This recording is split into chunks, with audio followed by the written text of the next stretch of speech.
Leone, welcome to BizTalk. That's my great pleasure having you with me today. How are you? Hi, Massimiliano. Everything's good, thank you. And you? All good here, thank you. So let's talk a bit about yourself, your background, what you've done so far. Yeah, I'm a former TV producer and entrepreneur. I worked as a TV producer for almost 20 years now. I work in entertainment for this 20 years. And my background then is in this industry that I know very well. I was, besides being a TV producer, I also was a guest consultant for great international TV stars appearances. I have the chance to work with people like Matthew McConaughey, Patrick Dempsey, Sharon Stone, Cristiano Ronaldo, or David Beckham, and many, many others, more than 50 great stars from Hollywood and all around the world for primetime Italian TV show mostly. And in 2017, I left my company, and in 2018, I decided to found Palco. The idea is to innovate the entertainment industry, to bring something new in this industry that is more focusing on how the content is delivered to the end user instead of innovating the content itself. Okay, so let's talk about this innovation. How are you innovating this very old-fashioned sector? Yeah, you know that live television shows are losing traction, and that is because the experience of sitting on the couch watching a TV show doesn't makes very sense when the show is live. So when you're watching something that is happening in the moment that you're watching, you want to interact somehow with that content. So what we do is to apply a layer of interactivity above the live content. And by doing that, we enable our audience to interact with the content they're watching. So we apply the same dynamics of casual gaming to video entertainment. So our idea is to disrupt the entertainment industry by helping media companies and telcos in window streaming or with our innovative interactive video live shows. So as I said before, media habits are changing. People doesn't watch anymore at the same time, with the same way and the same affection, the live content on television. They prefer to watch live content on social media. And that is because on television, there is a lack of interaction, while on social media, live content is very popular with Twitch or Facebook Live or Instagram Live, because the audience has the illusion to interact somehow with the cast, to affect the content is watching by commenting or reacting. So what we are doing is creating a broadcast platform that integrates with our customers' domain to help them acquire more viewers and reduce churn. You can imagine to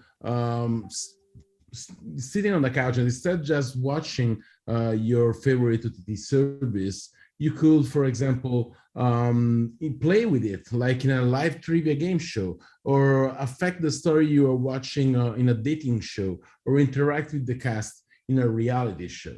And this without leaving your favorite OTT service, because our product is integrated within our customer's app, being a mobile app or a smart television app or a website, and is totally interactive, meaning that we apply a layer of interactivity above the live content. And by doing that, we allow to the audience to affect the content they're watching. And since we apply gaming technologies, this is a scalable model. So I always say that if you take the Big Brother and you add the layer of interactivity on it, you have something similar to The Sims, but with real people. And this is what we're building. So we started with an entry-level product that is a SaaS white label trivia game. It's a great product for us to validate our assumption and also to show to our customers how much engagement is driven by interaction. So we started the release of this trivia game that is something that we customize from top to bottom for our customers. for the questions or the graphic interface. And by doing that, we help them activate their fan base.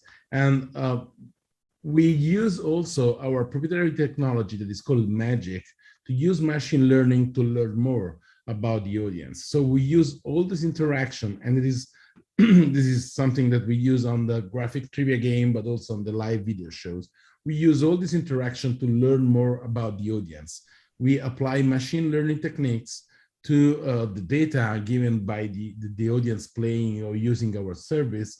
And by doing that, we can improve our content by forecasting the results, but also do player profiling. And that gives to our customer access to a dashboard to learn more about their audience and also to improve their marketing activities. So our business model includes the platform licensing and the executive production of the show, but actually we are not content producer. In the long run, in 1 to 2 years, we don't want to keep producing the content because it's a less scalable part of our business. But now we are taking care of producing the content because we will want to establish the look and feel of this content, of this interactive video content. In a later stage, we will leave this to media companies, to TV production companies, or to creators. We have a great plans for creators. We really can't wait to see what they can build with our platform for interactive video shows. Our most important KPI is probably the revenues per investment received, that are now 3x, because this year we're going to have more than $200,000 in revenues. So we started in 2018 as a B2C company, and we pivoted to B2B during the pandemic. Early this year, we started selling our SaaS Concierge MVP white label trivia game, and we started the production of our first video show that is hosted by a world famous celebrity. We are producing that right now. For this last part, the last part of the year, we just closed a partnership with our first customers to bring interactive video shows and our white label trivia game to the MENA region.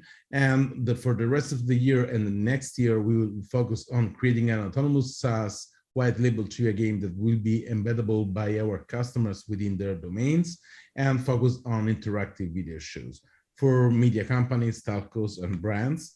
And in the later this year, we will release our SaaS platform for creators. So a SaaS toolkit to allow YouTube creators, Instagram creators, Facebook creators to create interactive video show within their own existing platform. So the team is composed by me. As I said before, I'm an executive producer. I'm a former TV executive producer, and I'm an entrepreneur. I started my first company when I was 26, and I worked in the entertainment industry for almost 20 years. There is also Francesca as our content supervisor. She's a showrunner in some international TV production companies. And Davide, who is our head of Magic, is the one in charge of the machine learning techniques for that intelligence. We just hired, it doesn't appear yet because we haven't announced it yet, but we have just hired a new CTO and a new business developer. And there are two great members of this team. I will be glad to announce when we will be ready to announce them. And we are raising 400K right now. We have a lead investor. This is the Canadian fund Loyal VC. So the amount left is less than 200,000.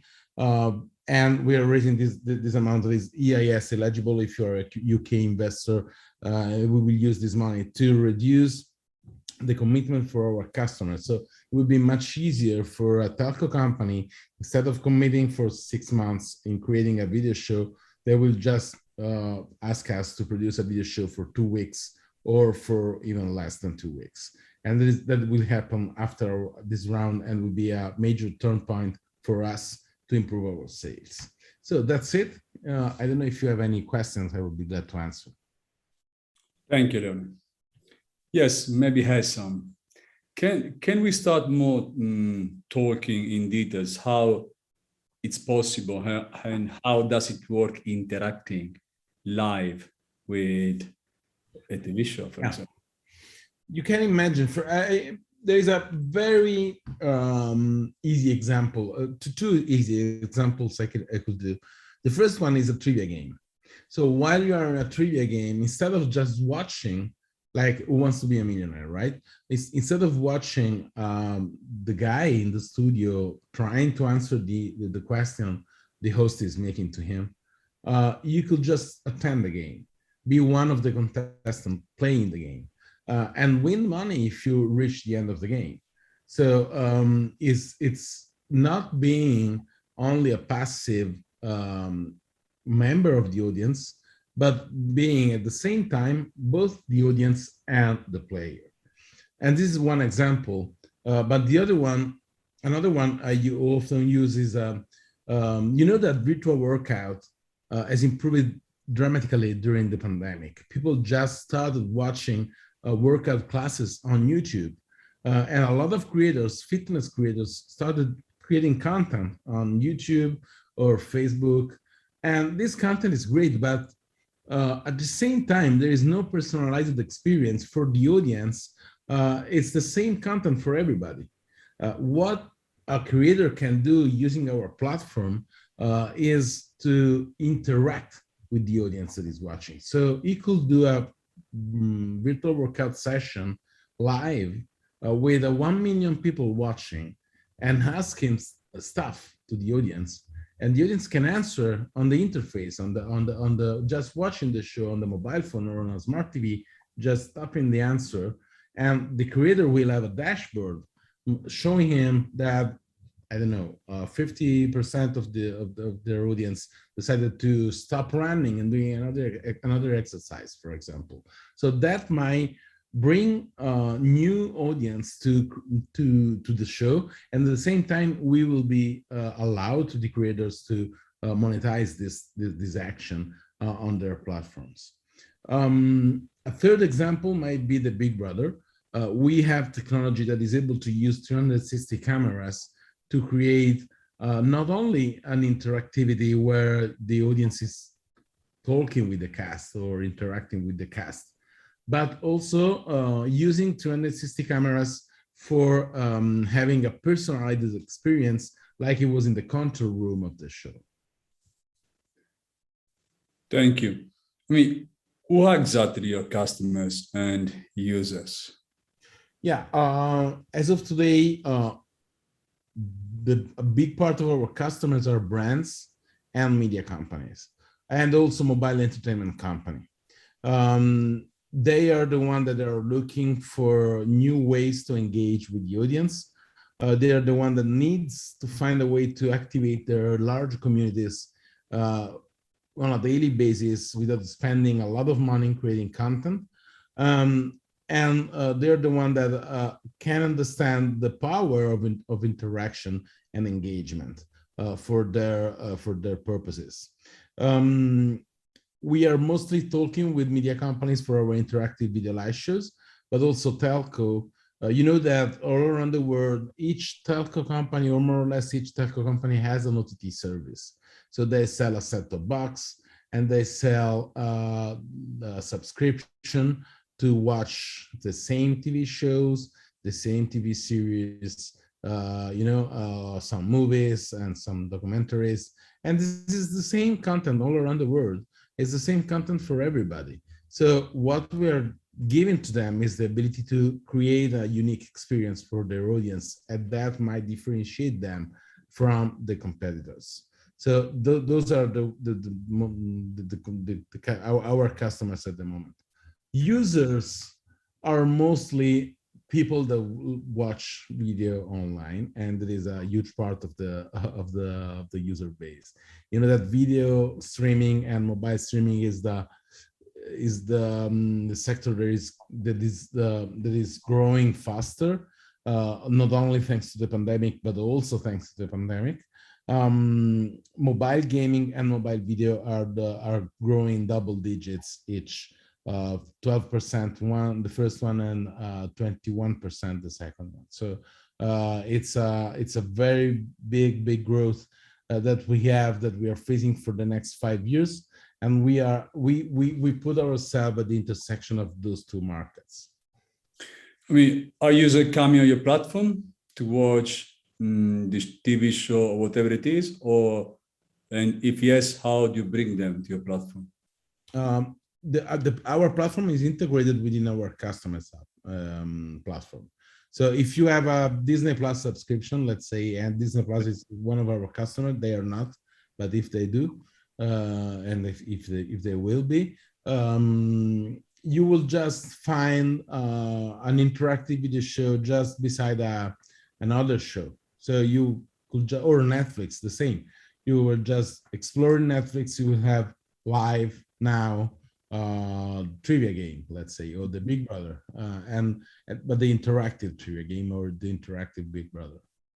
So this is without leaving. You don't need to download an app. You don't need to leave your favorite service. Okay. I mean, what about the market? Can you give some more details about your market traction and exactly where are you focused now? Yeah, as I said before, those are two high-growing markets. And when we released our white label trivia game in January, we noticed that there were a lot of companies that were looking for a tool to engage the audience on a daily basis. And that's why it was pretty easy for us to find the first customers. We started producing our white label trivia game. And now at this time, we are speaking a lot with tourism entities because they love to use it for activate tourism using trivia games.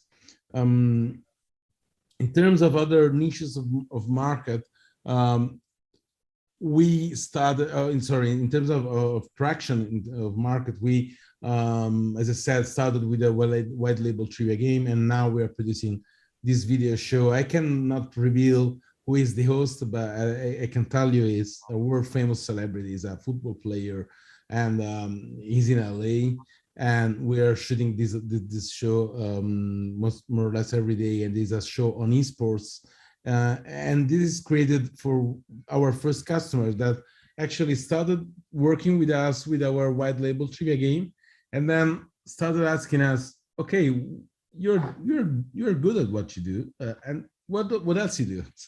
So we started to create a show for them. Unfortunately, the show is not live, so it's not interactive, this show that we are producing. But it's a matter of validation for us. For us, it was important to create this show anyway, because that validates us as a company, as the ability to create both the video content and the technology behind it, to sell this to an important customer, and to have one of our product hosted by a world famous celebrity, and we took care of finding him and casting him and negotiate all the agreements with him, and at the same time to bring this thing alive. So for us, it's a huge deal, for mostly for validation, even if it doesn't involve very much an interactive technology yet. It is important for us for the validation opportunity. I mean, we've been talking about content, but if I remember well, you say you don't want to be too much involved in content creation years to come. So are you fear this is going to affect in bad way your business model, or just because actually it doesn't make any sense for you doing so? Well, content, the content creation changed dramatically in the past 20 years. When I started doing this job, when I started doing a TV producer, was pretty hard to create some video content, and now it's pretty easy to create some video content. That means that there is a lot of content around. People is overwhelmed by the numbers of video they can watch every day.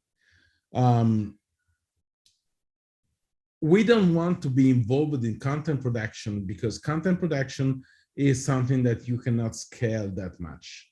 There is a threshold you need to respect. So for this moment, for the moment we are in our runway, in our in the journey that we started by founding Palco 3 years ago, is okay to keep producing content, because it's okay to keep validating and understanding, keeping the feeling of what the audience is looking for. So we decided to keep this thing for us only this because that help us to protect our technology in terms of validate and habilitate and allow the audience to have a unique entertainment experience. But once the look and feel is established, there is no point for us to keep creating content. There are people all around the world that is much better than us to create content. Media companies, professional creators, brands, they're doing great stuff in terms of content production. So for us now, it's more something that is important in terms of validation and keeping the control under control how our technology relates to the media content. But in the future, and when I say future, I mean 1 year from now, we look to reduce the content to have our platform applied on, let's say, only 50% of the content that is applied to is our content. So half of the content is produced by other people. I mean, it's a technology only usable for live, or one day it can be used also for not live contents, which means that is a great question. The real thing here is to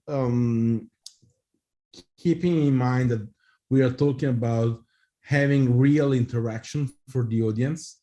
And that means that if you have a real person on the other part of the screen and you want to have real interaction, the content must be live, right? If you're asking me this question and if I'm alive, I need to be live, right? If not, there is no point you to interacting with me, right? So I might be an AI, computer-generated host, or there could be some kind of fake interactivity that is able to give to the audience the same feeling. But from what I think, with the level of technology we have right now, and also for how much people wants to have a fake or a computer-generated host in front of them, I'm not sure that that they're okay with that. So for the time being, I think, yes, this is something that is limited to live shows. On the other hand, live shows are great. Watching something that is happening in the moment you're watching is a great thing for a sport event or for a concert or for news. So it makes it leverages the FOMO of the audience. So it's something that is happening in that moment, that very moment, and there's no point to watch it 1 year, one day after it happened. It's like taping a sports match. There is no point in watching it the day after, right? So so real interaction needs to be live at this time. Using AI in the future might create something unique in this for these terms, but probably we will first need to switch our ability to accept a virtual host, right, instead of a real host. I mean, you'll be just talking about AI. In my mind comes augmented reality. Is something that can apply to your business one day? Yeah, I love augmented reality, and there is one of the people in my team, one of the person in my team, a couple of years ago, come up with a solution where instead of watching a show happening on your television or mobile phone, you could have the show happening on your sofa. So imagine to watch David Letterman happening on the table of your living room instead of his TV show. And it's something nice, but I don't think how we can make it. But Yeah, there is another border we need to cross, I think. I mean, technology helps. I'm sure you find a way to use the Yeah. best one. But it's not only a problem of technology. Mostly the switch is in the way content is created and how companies that create content want to keep creating content. So when you watch a TV show, you can imagine there is a lot of people, from writers to production designers, and they all have a role. So if you think to have just two people talking on your sofa, and the interview happens on your sofa, so on your sofa, on my sofa, on my neighbor's sofa, and such, that means that it's only about the content. It's only about the two people talking. So there is no production design, there is no lighting, there is no nothing. It's just moving the content from a green studio to the houses of the people that they're watching it. And that it's good if the content is great. If the content is amazing, it's okay. If the content is not amazing, because the interview is not interesting, it will be just boring. Can we talk a little bit about your not financial, but yes, well, after we go to the financial, how does your business model work? Yeah, we right now, as I said before, we have a set of fee. No, sorry, we have two revenue streams. The first one is the SaaS white label trivia game. That is our entry level product.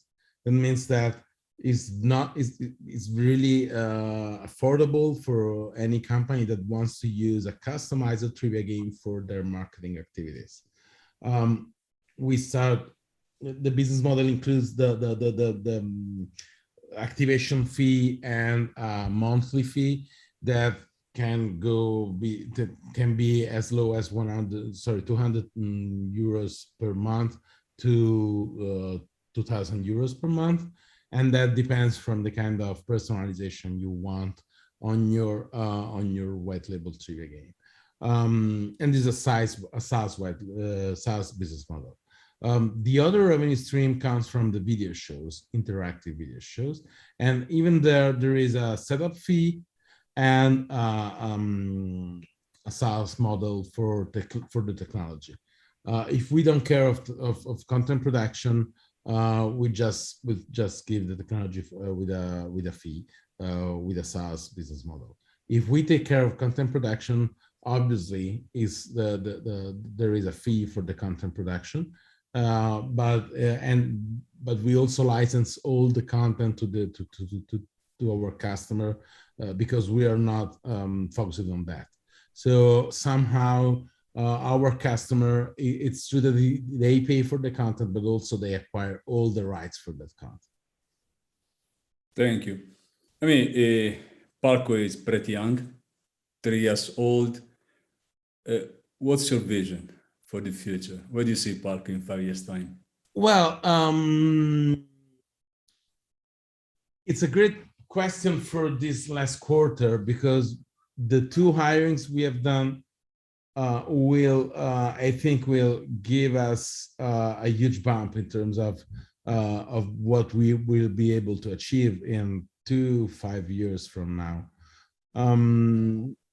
Anyway, I can see Palco being one of the most important provider for interactive video show for creators.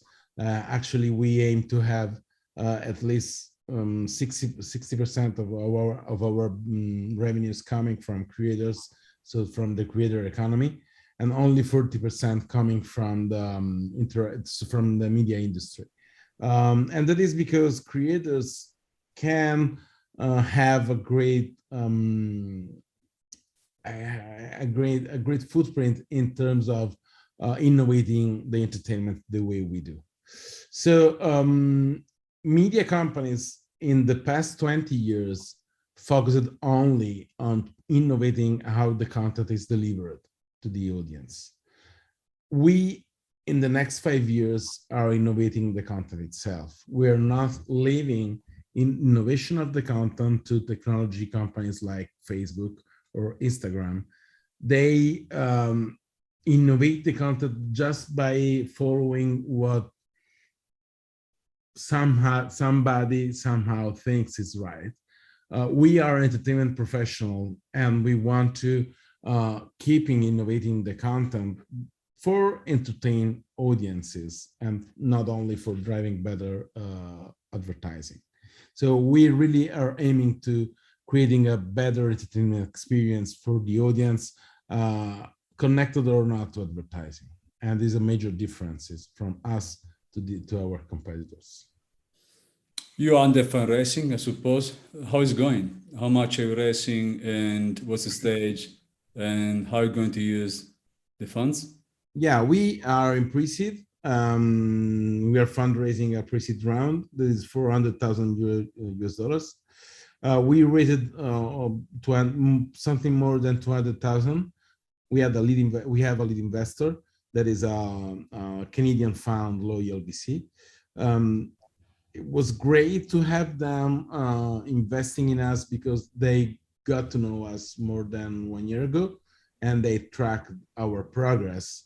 And when you establish a relationship with an investor for more than 1 year, and they decide to invest in what you have done and what you will do, it's a great thing because you can actually appreciate how much you have progressed during the time you just sending out progress notices to your investors. So that was great. And we're doing good. I think fundraising might be a better experience for a founder because it's very time consuming, and you tend to spend a lot of time talking with people, and instead of focusing on your product, for example. But beside that, we are doing good. Right now, we aim to close the round within the end of the year, and I think we might be able to do even earlier. If not, no problem, because we are a profitable company. So that means that with the money of our investor, we might be able to scale faster, but we don't have a runway issue. We are raising to grow faster, to become a better company faster. But if that doesn't happen, we have no problem because we are profitable, so we can keep in bootstrap and doing our stuff. I mean, as you are already generating revenues, may I ask how much are you generating up a month? We expect to close the year with 200,000, 240,000 US dollars. That's in 1 year. In 1 year, yes. With the SaaS model, yeah? Sorry? With the SaaS model. Yeah, half of them coming from SaaS model, half of them coming from setup fees. Actually, we probably will change a lot in terms of business modeling from January because of the hiring we have done. So we can expect probably the revenue to grow, but what is important for us that we are reducing our setup fees and trying to acquire more customers to have more revenue, recurring revenue on a monthly basis. Let me close with, do you have any message for investors? Why they should give funding? Why they should invest in Palco? And if they do, what is the exit strategy for them? Well, I think they should invest in Palco because we started out of nothing and we are now in a good place, and we are shaping the future of entertainment, and we see the intersection of two high-growing markets. So we have a very clear view. We have a great team made by people that know this industry, that have altogether more than 35 years of experience in this industry, and plus of it, we have great developers helping us in building a great solution. And sorry, the second part of your question was, Yes, what can be the exit? oh, the exit strategy. Well, I always, you know, in the entertainment industry, it's an industry where a lot of people, a lot of companies are buying other companies. So it's quite common to have a lot of exits in this industry, even in early stage. We aim to be something that can be very interesting for a lot of media companies, either for their content production, so to embed our technology within their OTT service, either to use creators on their platforms. So what we are building is something that will help media companies in improving their viewership. Next year, Netflix is going to host video games on this platform. I don't know if you knew that. Yeah. People love to be entertained and love to interact with entertainment. So what we're building is not something that is something that people will want and the people already wants. And so it's normal to find other big guys in entertainment that might want to buy our company. Leone, thank you very much for coming to BizTalk. It's been a very great pleasure having you today with me. Thank you very much. Thank you, Massimiliano. Take care and good luck.